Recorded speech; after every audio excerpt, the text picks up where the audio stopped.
Ssaabasajja Kabaka Ronald Mwenda Mutebi II akuutidde abalangira n'abambejja okukolaganira wamu ne bannaava Ssewava Kiweeweesi kw'ossa ne Bakibeebo n'abasaba baleme kujjukirwa nga mu biseera eby'emikolo byokka nga kino kyakuyamba okukuuma eby'obugagga by'olulyo olulangira n'okukulaakulanya Obwakabaka. Okukulaakulanya olulyo lwaffe Obuganda n'Obwakabaka. Obubaka buno abutisse Ssaabalangira eyawummula Engineer Moses Kayima ku mukolo gw'abambejja abalangira bannaava ne Bassewava Kiweeweesi kw'ossa n'abalala oguyindidde mu masiro ga Ssekabaka Kamaanya Kasengejje nga gutambulidde ku mulamwa ogugamba nti okusomesa olulyo olulangira ku ntambuza y'emirimu mu masiro. Mu bubaka bwa Ssaabasajja akuutidde abalangira n'abambejja okukolera wamu n'okuuma obwegassi nga lwe banaasobola okubaako ne kye bakola kubanga n'obuyambi obuva mu gavumenti buweebwa abo abeegasse.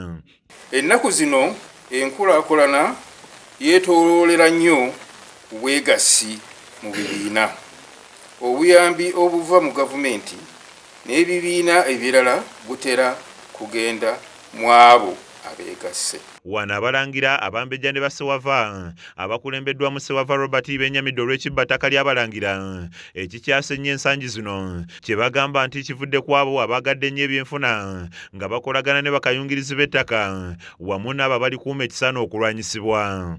Eno yali mayiro naye yagenda etolebwako olunaku lwa leero tulina ekeya 3 n'ekitundu. Naye bannakigwanyizi baatubuutikira nga beeyambisa ebitongole eby'amaanyi okuba nga beekobaana n'abamu abakulembeze b'ebyalo okuba nga basaanyawo obutaka bwaffe olw'ebyenfuna.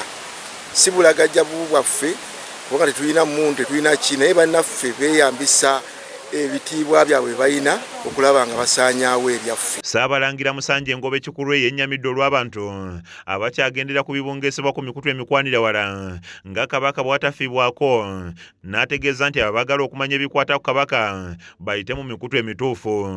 Naye nga tukimanyi bulungi nti obulamu bwa Ssaabasajja ye kennyini asinga okubwagala.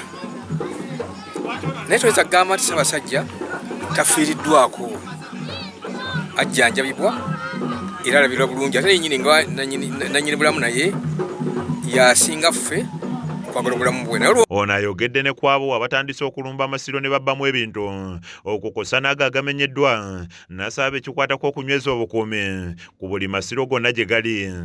Waliwo abantu abaleese omuze tumanyi oba batuma butumi oba nakigendererwa ki kubanga bagenze ne batabaala amasiro gaffe, basookera e Bulondo ne bamenya ne batwalamu bye baatwala ne bagenda Ssekabaka Mutebi olw'ereberye nabo ne bamenye ate kati mbadde wano ne bagamba ne Ssekabaka tebandeke ne bamenye.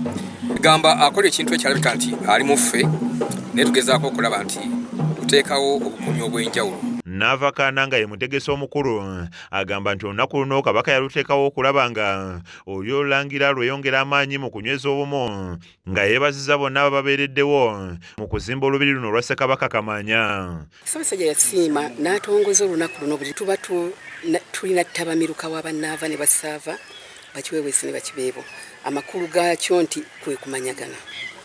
Naye okumanyagana kuno bwe tukubeeramu tulina ebintu bingi bye tukola mu mbiri n'amasiro. Kizza Peter yakusakidde eggulire lino ku Rakees TV Agaleero.